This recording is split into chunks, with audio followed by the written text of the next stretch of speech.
Good morning, welcome to prime nine insider. నేను రాజు. నిజంగా ఆంధ్రప్రదేశ్లో వైఎస్ఆర్ కాంగ్రెస్ పార్టీకి సంబంధించినటువంటి కొంతమంది నాయకులకి హ్యాట్సప్ చెప్పాలి.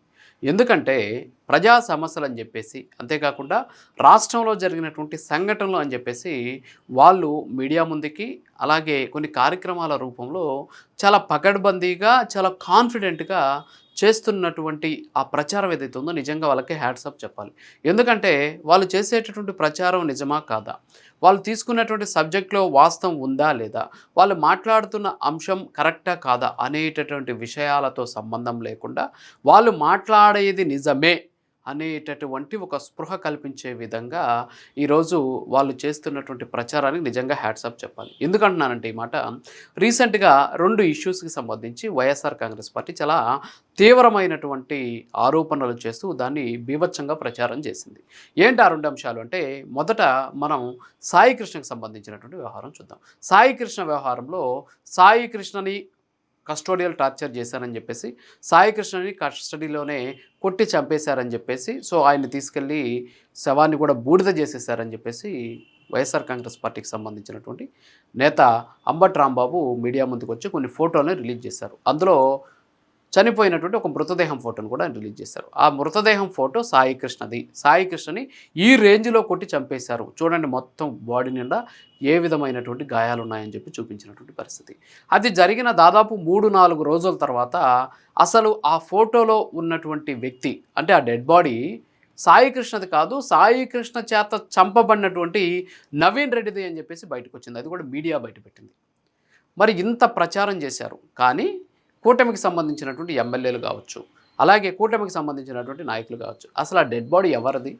అంబటి రాంబాబు గారు తీసుకొచ్చేసి ఆ డెడ్ బాడీని చూపిస్తే ఇది సాయి కృష్ణది అంటే రాష్ట్రం మొత్తం నమ్మింది. వైఎస్ఆర్ కాంగ్రెస్ పార్టీకి సంబంధించి ఇంకా కూడా అనేక ప్రాంతాల్లో అదే ఫోటోను పెట్టుకొని సాయి కృష్ణ కుటుంబానికి న్యాయం చేయాలి అని చెప్పేసి వాళ్ళు ప్రచారం చేస్తూ ఉన్నటువంటి పరిస్థితి. అది అబద్ధం అని చెప్పేసి తెలుసు, కానీ ప్రజల్లోకి ఎంత అద్భుతంగా, ప్రజలకి ఎంత కాన్ఫిడెంట్గా ఆ అంశం గురించి మాట్లాడారో ఇక్కడ మనకు స్పష్టంగా తెలుస్తుంది. అంటే అది సాయి కృష్ణ డెడ్ బాడీ కాకపోయినప్పటికీ కూడా అది సాయి కృష్ణదే అని చెప్పేసి దాదాపు 3-4 రోజుల పాటు రాష్ట్రం మొత్తాన్ని నమ్మించినటువంటి పరిస్థితి. అది వాళ్ళ కాన్ఫిడెంట్ లెవెల్స్. కానీ ఇక్కడ వాస్తవాలను తెలుసుకోవాల్సినటువంటి బాధ్యత ఉండి, అసలు అది అవునా కాదా, సాయి కృష్ణకి సంబంధించినటువంటి డెడ్ బాడీనా కాదా అనేటటువంటి ఒక చిన్న స్పృహ కూడా లేకుండా దాని మీద మనం కూడా మాట్లాడదాం. అసలు నిజమా కాదా, అసలు అంబటి రాంబాబు గారు చేసినటువంటి విమర్శలేంటి, ఆ విమర్శల్లో ఉన్నటువంటి వాస్తవం ఎంత, దానికి సంబంధించి కొంచెం గ్రౌండ్ వర్క్ చేస్తే సరిపోయేది. ఎందుకంటే జగ్గయ్యపేటలో నవీన్ని చంపేశారు, ఆ ప్రాంతానికి సంబంధించినటువంటి వ్యక్తిగా గుర్తించారు. మరి ఆ ప్రాంతంలో వాళ్ళ కుటుంబ సభ్యులతోటి మాట్లాడితే వాస్తవాలు తెలుస్తాయి.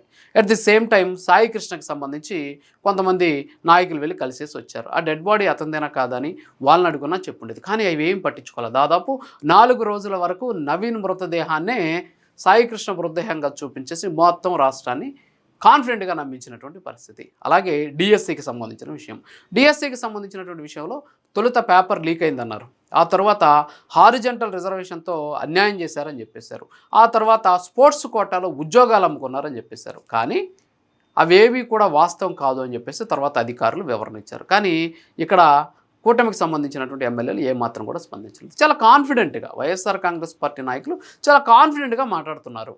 ఎస్, మా కేటగిరీలో 5 ఉద్యోగాలు ఉన్నాయి, నాకు 6వ ర్యాంక్ వచ్చింది అని చెప్పేసి ఒక డిఎస్సీ అభ్యర్థి చెప్తే ఎస్ అతనికి ఎందుకు ఉద్యోగం ఇవ్వరంటున్నారు. చాలా కాన్ఫిడెంట్గా మాట్లాడుతున్నారు.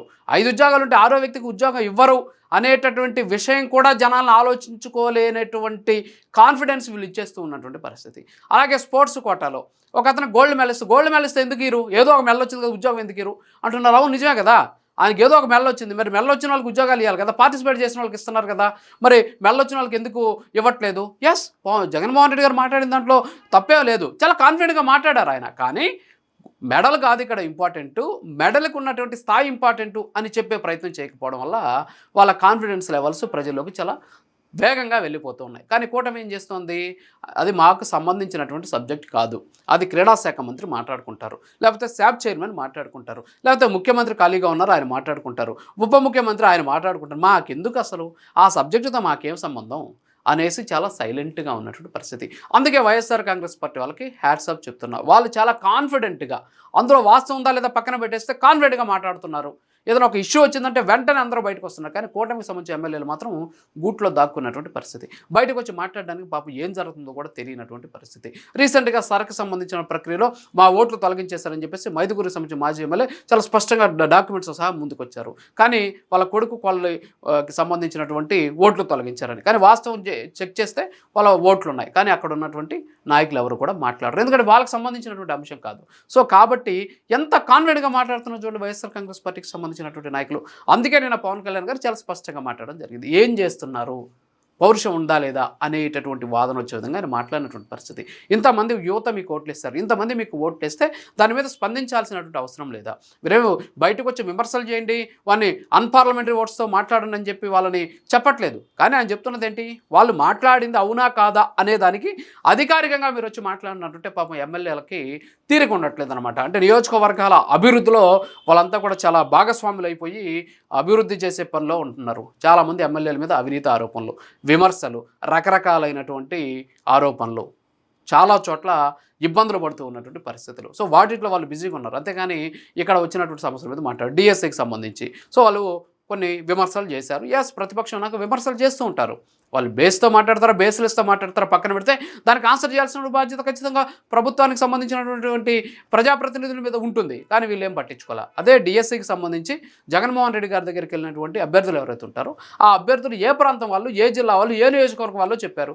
మరి వాళ్ళని ఆ నియోజకవర్గ ఎమ్మెల్యే పిలిపించుకొని కూర్చొని అసలు ఏం జరిగింది అనేసి వివరాలు తెలుసుకొని వాళ్ళకి అర్థమయ్యే విధంగా మాట్లాడి, మొన్న సాయికృష్ణకి సంబంధించినటువంటి కుటుంబానికి అన్యాయం జరిగిందంటే వెంటనే చంద్రబాబు నాయుడు ఏ విధంగా పిలిపించుకొని కూర్చొని మాట్లాడి వాళ్ళకి భరోసా ఇచ్చారు. అలాగే వీళ్ళని కూడా తీసుకొచ్చి అసలు వాస్తవం ఏంటని తెలుసుకునే ప్రయత్నం చేశాం. ఆ వాస్తవంతో పాటు వాళ్ళకి లేనటువంటి అవగాహనని వీళ్ళు కల్పించేటటువంటి ప్రయత్నం చేయడం, అవసరమైతే స్థానికంగా ఉన్నటువంటి అధికారులను తీసుకురావడం. డిఎస్ అంటే డిస్ట్రిక్ట్ సెలక్షన్ కమిటీనే కదా, జిల్లా స్థాయిలోనే కదా జరిగింది. డిఓని తీసుకెళ్ళండి, లేకపోతే ఇతర అధికారులను పక్కన కూర్చోబెట్టి ఎందుకు ఈ అమ్మాయికి ఉద్యోగం రాలేదు, ఈ అమ్మాయి ఆరోపిస్తుంది ఇది అని ఇన్కెమెరా కానీ తీసుకుని ఉంటే ఈరోజు దాని మీద బురద చేయలేటువంటి అవకాశం ఉంది కదా. మాకు సంబంధం లే, అది నారా లోకేష్కి సంబంధం, ఆయన విద్యాశాఖ మంత్రి. మాకు సంబంధం లేదు, శాప్ చైర్మన్ ఆయన చూసుకుంటాడు, మాకు అవసరం లేదు. అలాగే విద్యాశాఖ స్పోర్ట్స్ మినిస్టర్ చూసుకుని మాకు సంబంధం లేనటువంటి సబ్జెక్ట్ అనే విధంగా వ్యవహరించడం వల్ల ఏమవుతుందంటే ఈరోజు రాష్ట్రంలో గందరగోళ పరిస్థితులు నెలకొంటున్నాయి. సో వాళ్ళు చేసేది నిజమా కాదా తెలియకుండానే అంత కాన్ఫిడెంట్గా ఉంటే అందులో ఉన్న వాస్తవాన్ని చెప్పేటటువంటి ధైర్యం లేదా, దమ్ము లేదా, లేకపోతే మాకెందుకులే అని చెప్పేసి వదిలేశారా, లేకపోతే కూటమి ఎట్టబోతే మాకెందుకు అనేటటువంటి ఆలోచనతో ఉన్నారా అనేది ఈ కూటమి ప్రజాప్రతినిధులు ఆలోచించుకోవాలని చెప్పేసి కోరుకుంటూ ఇది వాళ్ళ ఇన్సైడర్. మరో సినిమాకి వెళ్తాం. నమస్కారం.